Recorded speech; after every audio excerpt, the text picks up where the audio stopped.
BBA, BCA, BCom computer కోర్సులో 100% placement లభించే ఏకైక డిగ్రీ కాలేజ్ కూకట్పల్లిలోని I3 డిగ్రీ కాలేజ్ 8367215215. ఒక సిటీ నిర్మాణం జరగాలంటే ఫస్ట్ ఒక ప్రణాళిక ఉండాలి. ప్రణాళిక లేని సిటీలు ఎక్కడ ఉంటాయంటే అది ఇండియానే కేర్ ఆఫ్ అడ్రస్ అనేటువంటి అభిప్రాయం చాలా వరకు ముఖ్యంగా థర్డ్ వరల్డ్ కంట్రీస్లో ఎలాంటి ప్రణాళికలు లేకుండా నగర నిర్మాణాలు పట్టణీకరణ యథేచ్ఛగా సాగిపోతుంది కాబట్టి ఒక కన్ఫ్యూజన్ ఉంటుంది. కానీ ఆధునిక రాజధాని అమరావతిలో మాత్రం ఆ క్లారిటీ ఉండాలనేటువంటి ఉద్దేశంతో ఒక మాస్టర్ ప్లాన్ని రాష్ట్ర ప్రభుత్వం రూపొందించింది. ఈ మాస్టర్ ప్లాన్ అమలు చేసేటువంటి ప్రక్రియలో ఒక కీలకమైనటువంటి అడుగు ముందుకు పడింది. ముఖ్యంగా రోడ్ ఇన్ఫ్రాస్ట్రక్చర్ విషయంలో ఆంధ్రప్రదేశ్ ప్రభుత్వం ఒక క్లియరెన్స్ ఇచ్చింది. అమరావతికి సంబంధించినటువంటి నిర్మాణ ప్రక్రియ ఏ విధంగా ఉండాలి, ముఖ్యంగా 9 ప్రధానమైనటువంటి రహదారులకు సంబంధించి టెండర్లని క్లియర్ చేసింది. 2 సంవత్సరాలు టార్గెట్ పెట్టింది. దాదాపు 2000 కోట్ల రూపాయల పైగా విలువైనటువంటి టెండర్లు ఇవి. అసలు ఈ రోడ్ స్ట్రక్చర్ ఎలా ఉంటుంది, ఎక్కడెక్కడ నిర్మాణం చేయబోతున్నారు, ఈ N1, N2, E3, E4 అసలు ఈ కాంబినేషన్స్ ఏంటి ఒకసారి విశ్లేషించేటువంటి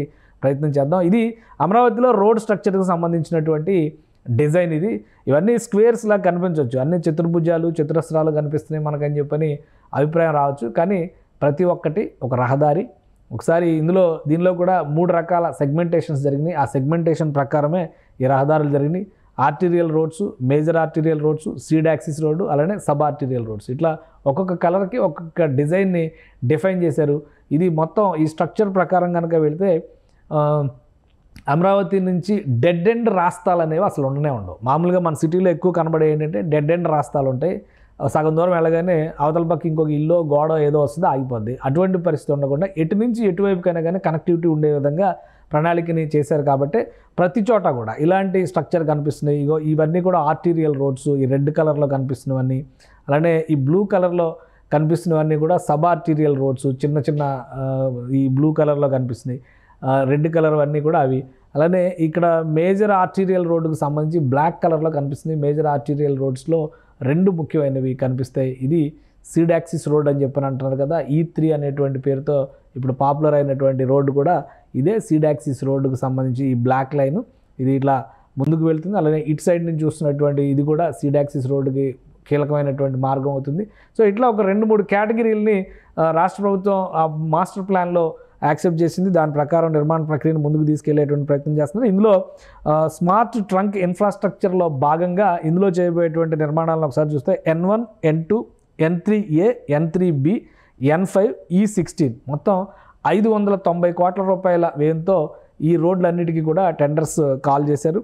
అలానే E2, E5, E7, E11, E13, E14, E4 ఇక N8కి సంబంధించి N13కి సంబంధించి కూడా 2905 కోట్ల రూపాయలు, అంటే మొత్తం కలిపి చూస్తే దాదాపు 2600 కోట్ల రూపాయల వరకు ఇక్కడ లెక్క కనిపిస్తుంది. మొత్తం రహదారి వ్యవస్థకి అంటే ఇన్ఫ్రాస్ట్రక్చర్ డెవలప్మెంట్ పైన ఆంధ్రప్రదేశ్ ప్రభుత్వం పెట్టినటువంటి ఫోకస్ దీనికి మనం చూడాలి. వీటన్నిటికి సంబంధించినటువంటి టెండర్స్ రిలీజ్ అయిపోయినాయి. అన్నిటికీ కూడా 2 సంవత్సరాలు టార్గెట్ పెట్టారు. ఇక్కడ పెద్ద కన్ఫ్యూజ్ అవడానికి ఏం లేదు. ఇక్కడ ఈ అని పెట్టిన ప్రతి ఒక్కటి కూడా ఈస్ట్ రోడ్స్ అనమాట, అంటే ఈస్ట్ సైడ్ వెళ్ళేటువంటి రోడ్స్ అన్నిటికీ ఈ అనే పేరుతో ఇక్కడ నంబరింగ్ ఇచ్చారు.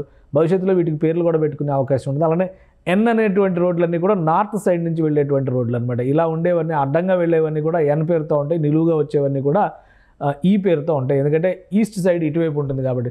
సో చిన్న రోడ్లకి పెద్ద రోడ్లకి కూడా సబ్ ఆర్టీరియల్ రోడ్లకి ఆర్టీరియల్ రోడ్లకి అన్నిటికీ కూడా ఒకటే లెటర్, అది వెళ్ళేటువంటి మార్గాన్ని బట్టి ఈస్టా లేదంటే నార్తా ఈ కాంబినేషన్లో డిసైడ్ చేసింది. ఈ రోడ్స్ వ్యవస్థ అన్నింటికీ కూడా కీలకమైనటువంటి ఒక మదర్ రోడ్ కింద మనం చూడాల్సింది seed axis road. Seed axis అంటే కోర్ క్యాపిటల్ ఏరియాలోకి తీసుకెళ్లేటువంటి ప్రధానమైనటువంటి రహదారి. నంబరింగ్ విషయంలో E3 రోడ్ అని చెప్పని అంటున్నారు దీన్ని. సో దీనికి ప్యారలల్గా అటు N17 రోడ్ వచ్చి కనెక్ట్ అవుతుంది. అది ఉత్తరం దిక్కు వైపు నుంచి వచ్చేటువంటి రోడ్ అది. సో అంటే ఒక ఎల్ షేప్లో ఒక పెద్ద ఒక ఎల్ యాంగిల్లో కనిపించేటువంటి నగరానికి సంబంధించినటువంటి పెద్ద రోడ్డు. ఈ రోడ్డు ఎందుకు ప్రతిష్టాత్మకమైన రోడ్డు అంటే ఇందులో ఏకంగా 6 వరుసల రహదారితో పాటు మళ్ళీ సబ్వేలు ఇంకో 2 వరుసలు ఉంటాయి. వాటితో పాటు అండర్ కన్స్ట్రక్షన్ డ్రైనేజ్ సిస్టమ్ కానీ, water pipe line, gas pipe line, electricity pipe lining, ఇవన్నీ కూడా ఈ రోడ్స్ని ఒక కీలకమైనటువంటి ప్రణాళిక ప్రకారం ముందుకు తీసుకెళ్లే ప్రయత్నమే రాష్ట్ర ప్రభుత్వం చేస్తుంది. ఇందులో కొన్ని రోడ్స్కి సంబంధించి ఫేజ్ 1 కంప్లీట్ అయింది. వాటికి కూడా ఫేజ్ 2కి సంబంధించినటువంటి నోటిఫికేషన్ కూడా రాష్ట్ర ప్రభుత్వం రిలీజ్ చేసింది. సో ఇవన్నీ క్లియర్ అయ్యి పనులు మొదలైతే కనుక 2 ఏళ్లలో దాదాపుగా 2 ఏళ్ళు మ్యాక్సిమం పీరియడ్, అంతకంటే ఒక 3 నెలల ముందరే పనులు కంప్లీట్ అయినా కానీ ఆశ్చర్యపోవాల్సినటువంటి అవసరం లేదు. కాబట్టి ఎందుకంటే డబ్బుకు సంబంధించి నిధుల కొరత అనేది లేకుండా ఈ ట్రంక్ ఇన్ఫ్రాస్ట్రక్చర్ డెవలప్మెంట్ విషయంలో రాష్ట్ర ప్రభుత్వం జాగ్రత్తలు తీసుకుంటుంది. ఆ దిశగా ఫండ్ రైజింగ్ కూడా దాదాపుగా కంప్లీట్ అయింది. అటు ఈ బాధ్యతలు చూస్తున్నటువంటి 2 వ్యవస్థలు, ఏపీసీఆర్డీఏ ఒకవైపు, మరోవైపు అమరావతి డెవలప్మెంట్ కార్పొరేషన్, ఈ రెండింటిని సమన్వయం చేసుకునేటువంటి బాధ్యతను కూడా మంత్రులకి ప్రత్యేకంగా అప్పగించింది. దీనిపైన రోడ్ స్ట్రక్చర్స్ విషయంలో ఒక కమిటీగా ఏర్పడి పనిచేసేటువంటి పరిస్థితులు చాలా స్పష్టంగా కనిపిస్తున్నాయి. సో ఈ ఇన్ఫ్రాస్ట్రక్చర్ డెవలప్మెంట్కి ఇచ్చినటువంటి డెడ్ లైన్లు, నిధుల కొరత కూడా లేకపోవడం వల్ల వీలైనంత వేగంగా ఈ పనులు ముందుకెళ్లేటువంటి అవకాశం ఉంది. టెండర్స్ ఫైనలైజ్ అయిన వెంటనే ఎక్కడైతే ఆగాయో అక్కడి నుంచి పనులు మొదలవుతాయి.